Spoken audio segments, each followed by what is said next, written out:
In all my cruises, I've never seen this. We always watch for runners on the cruise. We were almost an hour past time, and here comes this bus through the back gate.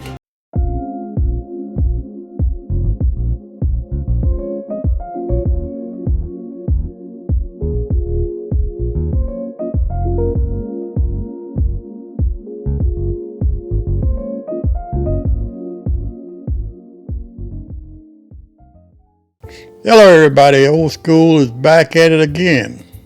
And welcome back to Old School Life Discussion with your host here, Will. Now, if you're new to the channel, welcome aboard. If you've been with me for a while, I want to thank y'all for coming back over and over again. I truly appreciate every single one of you. Now, today I want to talk about something that I honestly don't think I've ever seen before. Most of us have watched those famous cruise pier runners and had a blast laughing at them and cheering. Now, that's where one or maybe two passengers come running down the pier trying to catch the ship. Sometimes they make it and sometimes they don't. But recently, Carnival had something happen that completely caught Old School off guard.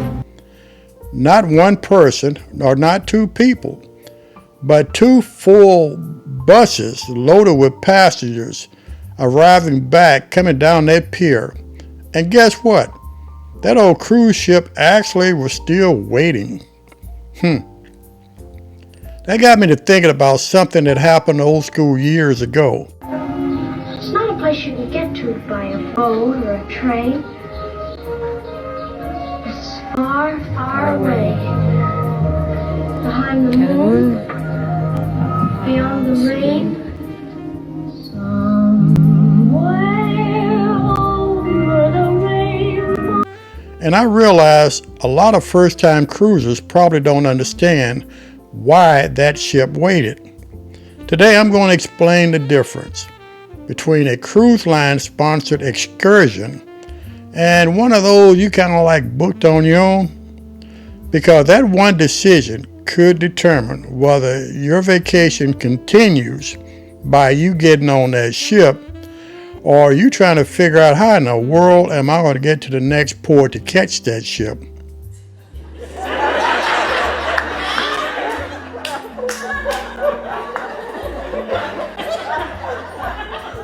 I'm so damn confused.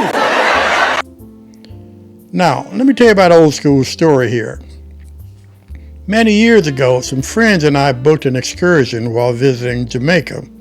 And if I recall correctly, that was on one of them Carnival ships. We decided to visit the beautiful Dunn's River Falls. And if you've ever been there, you know it's one of Jamaica's most famous attractions. We had a wonderful time.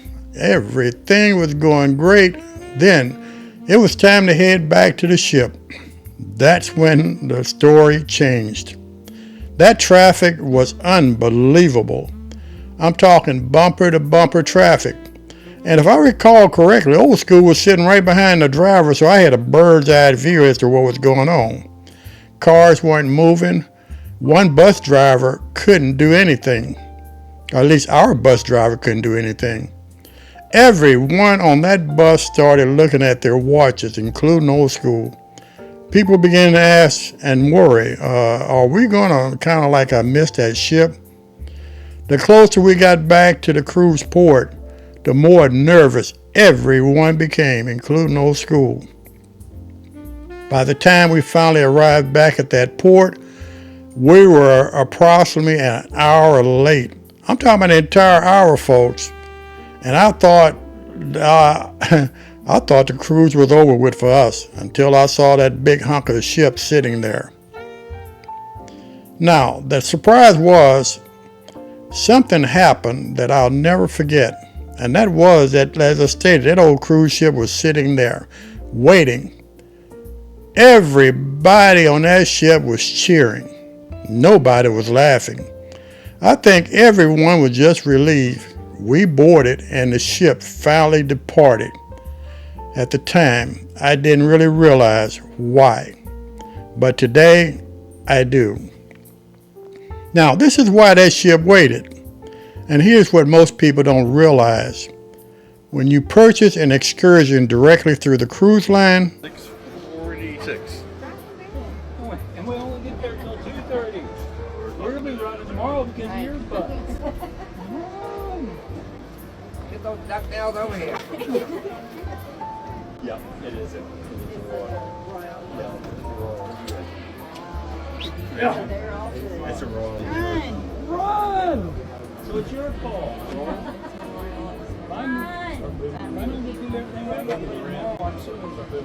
Run! She's going. Woo! Run, Forrest! Oh yeah! Get it, girl! the cruise line knows exactly where you are. They know which bus you're on.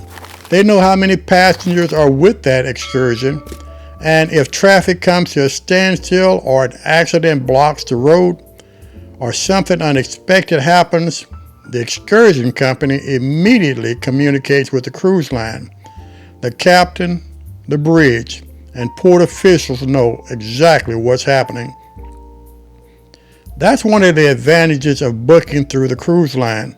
And Old School's not here to promote cruise lines by no means whatsoever. I'm just trying to give y'all that knowledge as to how this works. You're not just buying a tour. You're buying coordination, communication, and oftentimes that good old peace of mind. Now, I got a video I want to show y'all. So let's talk about the video that inspired today's discussion. Imagine standing at the cruise terminal, watching not one, but two full buses arrive loaded with passengers. In all my cruises, I've never seen this. We always watch for runners on the cruise. We were almost an hour past time, and here comes this bus through the back gate.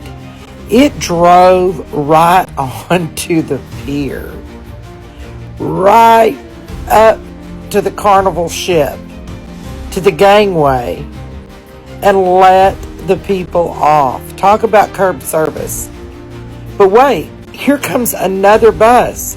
But this bus turned around on the pier. Here comes the second bus. These were an hour late, and a friend of mine is on this bus. Pulls up. I've seen runners. I've never seen buses. After the second bus left, we were on our way. Have you ever seen this before?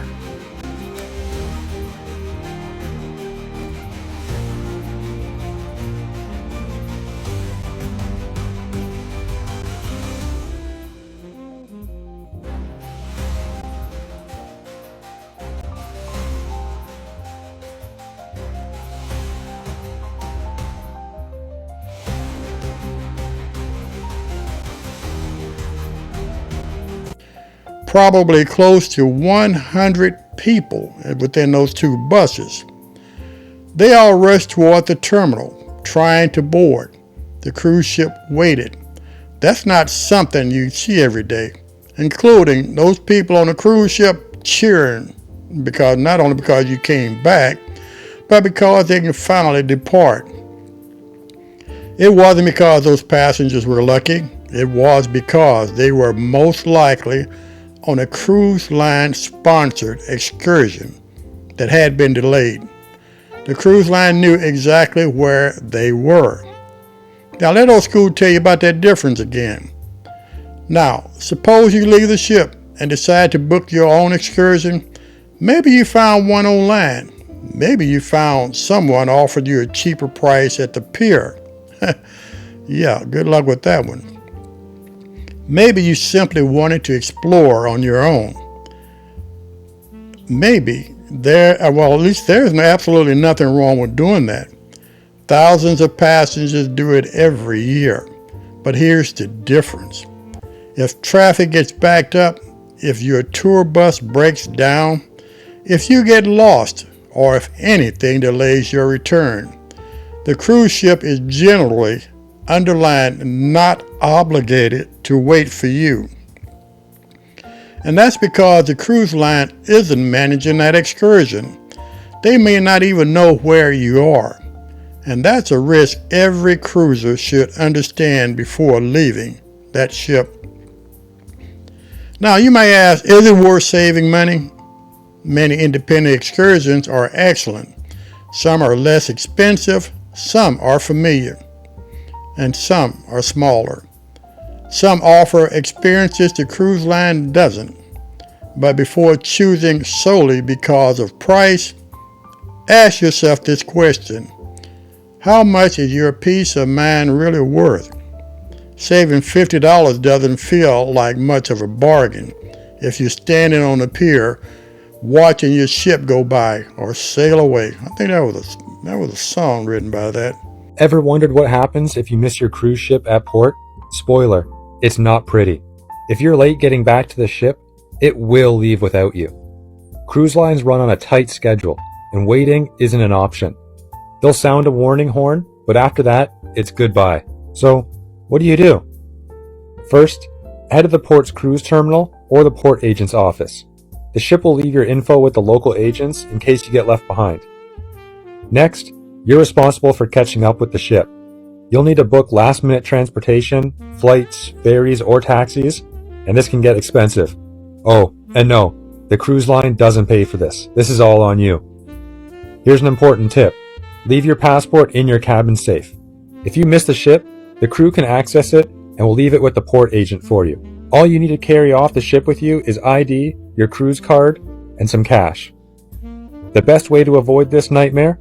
Stick to ship-sponsored excursions or give yourself plenty of time to get back before departure. Don't be that person waving from the dock as the ship sails away. Follow for more cruise tips to keep your vacation stress-free.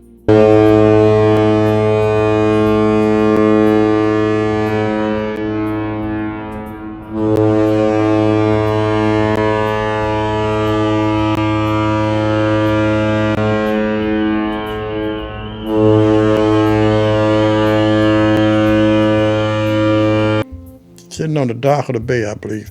Anyhow, old school advice. Whenever I'm visiting a destination that's a long drive from the port, I personally lean toward booking through the cruise line. Folks, that's why it's so important to research all of this before you actually get on that cruise ship. Whether you're at home sitting behind that computer, do it that way. That's the easiest and most comfortable way of getting your excursions together. Now, especially if traffic can become unpredictable, also you could save money elsewhere. Absolutely. But every traveler has to decide what level of risk they're comfortable with. There's no right answer for everyone. Only the answer that's right for you. Now, let Old School give you those final thoughts there. So today I wanted to share both a recent Carnival story and Old School's own personal experience. Years later, that day in Jamaica still sticks with me. Because until now, when I saw this video of those two buses driving down that dock toward that Carnival cruise ship, I never really understood why that ship waited. Now I do. And hopefully, so do you. Have you ever been late returning from an excursion? Did your cruise ship wait? Or have you ever seen someone get left behind? I'd love to hear your story down in those comments below. And if you enjoyed today's video and today's discussion, please give this video a thumbs up and don't forget to subscribe if you haven't already. And share this video with someone planning their very first cruise. Remember, subscribing doesn't cost you one single copper penny. It's only, again, as I state, to help the algorithms with Old School's podcast. Now, until that next time, this is Old School Will thanking each and every one of you for watching. And as usual, y'all stay blessed.